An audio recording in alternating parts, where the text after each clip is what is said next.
Dia 10 de novembro. Santo André Avelino, 1608. Santo André Avelino, chamado também Lancelotto, nasceu no ano de 1520 em Castelnuovo, no reino de Nápoles. Os pais eram muito religiosos e implantaram no coração do filho os sãos princípios da religião, do temor de Deus e de evitar o pecado. Foram esses princípios que, como fiéis guias, depois dirigiram a vida de André. Quando o jovem estudante se achava em Cenísio, uma mulher, que tomada de paixão por ele, começou a obsequiá-lo, procurando, assim, por meios ardilosos, levá-lo ao caminho do pecado. Avelino não a atendeu e rejeitou-lhe os presentes. Vendo em outra ocasião sua virtude grandemente periclitando, salvou-se pela fuga. Para de vez se ver livre desses perigos, recebeu as ordens sacerdotais. Por algum tempo praticou a advocacia, mas em causas concernentes ao direito canônico. Em um dos processos, em defesa do constituinte, lhe escapou uma mentira, quando logo depois leu na Bíblia as palavras: "Uma boca mentirosa mata a alma". Foi tomado de grande arrependimento e daí em diante não mais a divulgou. A vida de André pertenceu então exclusivamente ao serviço de Deus. O arcebispo de Nápoles incumbiu do governo de um convento de freiras. O zelo que desenvolveu em abolir certos abusos que se tinham aninhado naquela comunidade causou-lhe muitas perseguições. Uma vez, por um milagre, escapou da morte. Em outra ocasião, foi horrivelmente espancado. Tudo sofreu com paciência, conseguindo, graças à constância, restabelecer a ordem no convento. Em 1550, entrou na ordem dos Teatinos e recebeu o nome de André. A virtude sólida que nele se manifestava granjeou-lhe a confiança dos superiores que o encarregaram da formação dos noviços e da administração de diversas casas. Além dos votos da ordem, fez ainda 2 outros que se impõem mais à nossa admiração que à imitação.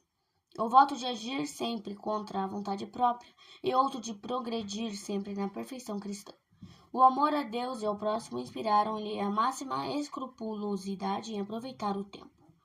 Se no mundo dedicava por dia 6 horas à oração, na ordem, não sendo mais isto possível, fazia oração de noite. Grande lhe era a atividade no púlpito e no confessionário.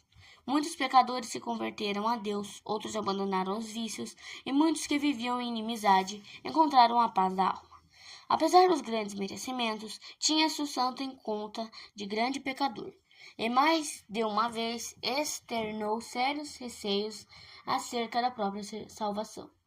Se aquele, costumava dizer, que fez tudo o que devia fazer deve considerar-se um servo inútil, que farei eu que das obrigações cumpro só uma pequena parte?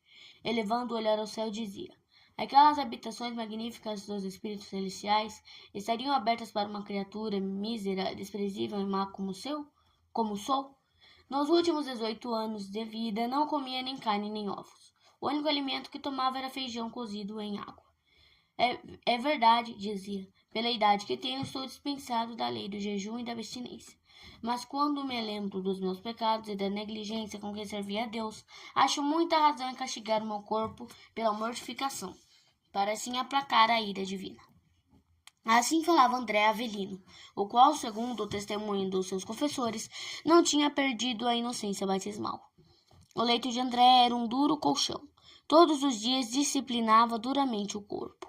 Não satisfeito com isso, pedia todas as manhãs a Deus que lhe mandasse um sofrimento. Nas contrariedades, manifestava uma grande paciência.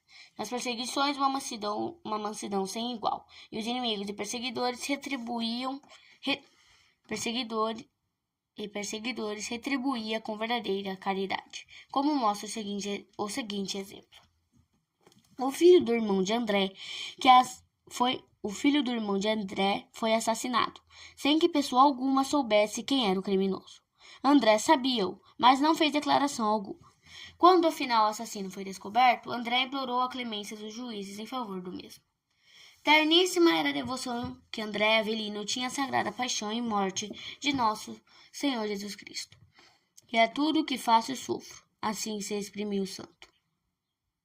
Em comparação com o que Jesus fez e sofreu por mim, Quem me dera que em sua honra fosse flagelado, pregado na cruz e nela pudesse exalar o meu espírito. Extraordinária devoção tinha também ao Santíssimo Sacramento. No último dia de vida quis ainda celebrar o Santo Sacrifício. Quando, porém, tinha começado a recitar as primeiras orações no degrau do altar, sofreu um insulto apoplético que lhe paralisou a língua e ao lado esquerdo. Levado ao quarto, recebeu os santos sacramentos. Em seguida deitou a bênção às pessoas presentes, tendo no semblante a expressão de grande contentamento. O dia da sua morte foi 10 de novembro de 1608. André Avelino alcançou a idade de 88 anos. O Papa Clemente XI inseriu-lhe o nome no catálogo dos santos. Reflexões. Santo André Avelino chorou amargamente uma mentira que deliberadamente pregara e abandonou uma profissão que, ao seu ver, o expunha muitas vezes ao perigo de falta à verdade. Que conceito fazes da mentira? Nem todas as mentiras são pecado grave, mas nenhuma há que não represente uma ofensa a Deus. Quem mente em coisas pequenas perderá a delicadeza de consciência e pouco a pouco chegará a cometer faltas graves. Dizer conscientemente uma inverdade é sempre pecado, seja qual for o motivo. Grave é o pecado da mentira quando resulta grande prejuízo ao próximo. Peca gravemente aquele que, em confissão, faz declarações falsas em matéria grave ou que pretende enganar o confessor, quando a gravidade da matéria exige toda a franqueza. A mentira, em si pecado leve, torna-se grave quando afirmada com juramento. Examina a tua consciência se possuis o mau hábito de mentir e, se assim for, cuida de emendar-te.